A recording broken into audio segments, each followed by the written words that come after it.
Okay guys, tara magluto tayo ng ulam.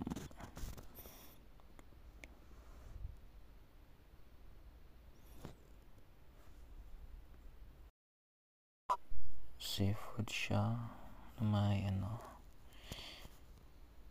may kasamang taba ng baboy, hipon, isda, tsaka pa.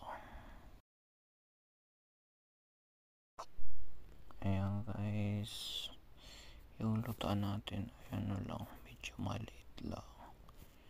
Ang lamig kasi sa labas, kaya dito na lang.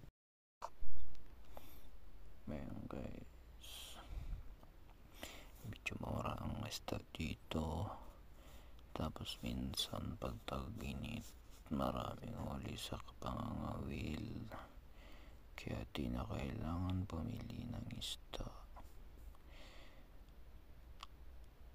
para makatipid ka guys sa ibang bansa. Ayan, tumiskarte ng pang-ulam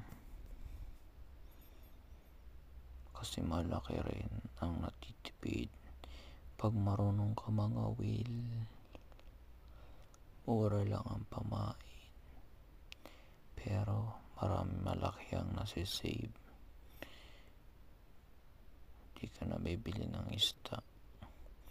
Kung gusto mo na lang karne, gulay, ganyan, tsaga lang guys. Sa lahat ng OFW, shout out, like, share, and follow.